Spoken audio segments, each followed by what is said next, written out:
वानरों तथा अन्य सभी को वेशभूषा में देखकर जानकी स्तंभित रह गई। उसी क्षण वाल्मीकि व्याकुलता सहित वहां पहुंच गए।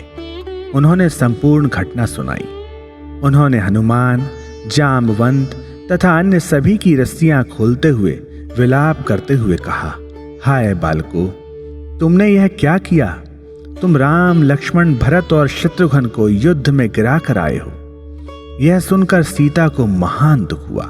उन्होंने कहा, हाय प्यारे बालको, तुम्हारे कारण संपूर्ण वंश कलंकित हो गया। अब देर ना करो, मेरे सती होने की तैयारी करो। अब मैं और जीवित नहीं रह सकती। सीता ने आग्रह किया कि तुरंत ही यह सब किया जाए। ऋषि वाल्मीकि ने उन्हें ढाढ़स बंधाया और साहस प्रदान किया। फिर वह कुश और लव के साथ समर भूमि में गए और वहां का दृश्य देख कर दंग रह गए। उन्होंने राम के रथ व घोड़ों को पहचान लिया और राम को देखते ही उनके चरणों में गिर पड़े। राम तुरंत उठकर बैठ गए। लव और कुश उनके सामने खड़े थे। वाल्मीकि ने राम से इस प्रकार कहा, स्वामी, मेरा जीवन सार्थक हो गया है। मैं कितना धन्य हूं। फिर उन्होंने बताया कि किस प्रकार लक्ष्मण सीता को वन में अकेला छोड़ गए थे और सीता उनके उस आश्रम में कैसे रही जहां कुश और लव का जन्म हुआ। ऋषि ने कहा, स्वामी, कुश और लव तो आपके ही पुत्र हैं।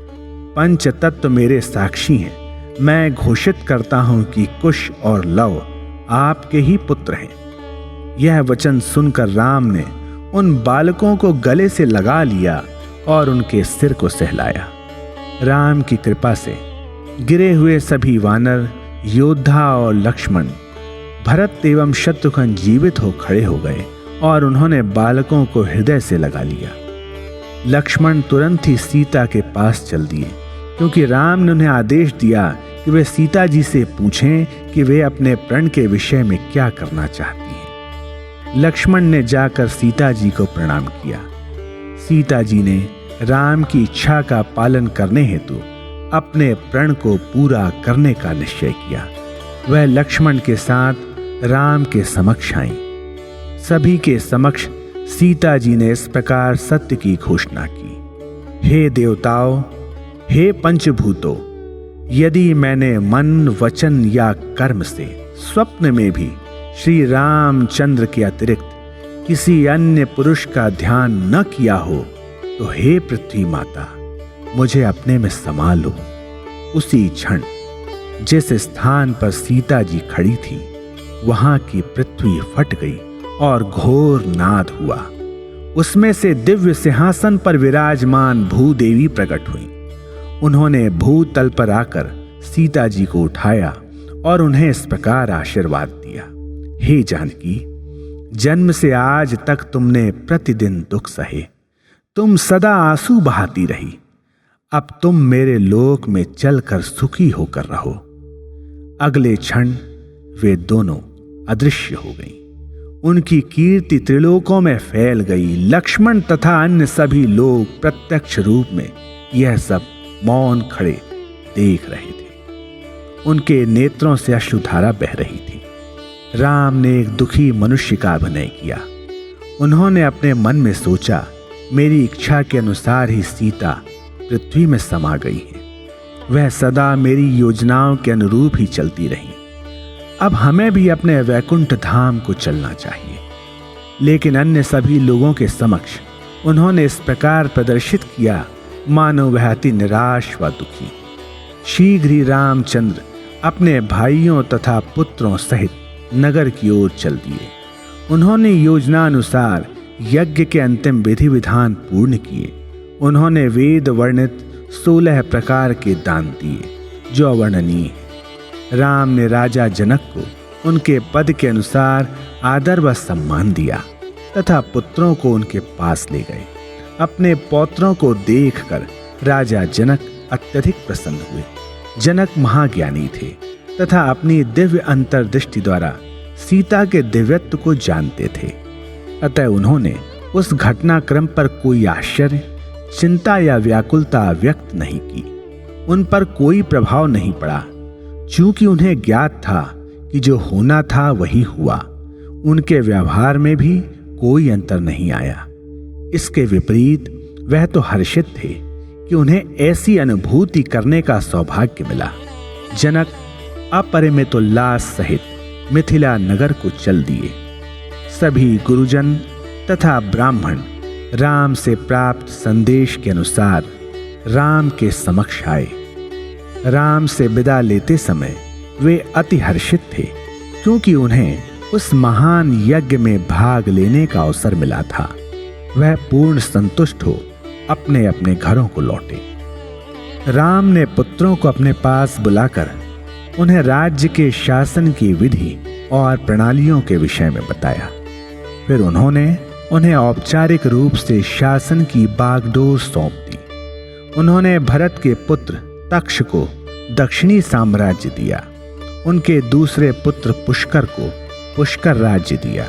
उन बालकों ने उन राज्यों के अवशिष्ट राक्षसों का नाश कर वहां अपना राज्य स्थापित किया। चित्रकेतु तथा चित्रांगद नामक लक्ष्मण के पुत्र धुरंधर योद्धा, शूरवीर तथा युद्ध में निपुण थे। उन्हें पश्चिमी क्षेत्र में भेजा गया, जहां उन्होंने निशाचरों का नाश कर वहां राज्य किया। राम ने उन्हें उन दो भिन्न भिन्न नगरों का राज्य प्रदान किया, जो बाद में उनकी राजधानियां बन गईं। उन्होंने सभी पुत्रों को राजनीति तथा प्रशासन संबंधी विषयों पर अमूल्य उपदेश दिए।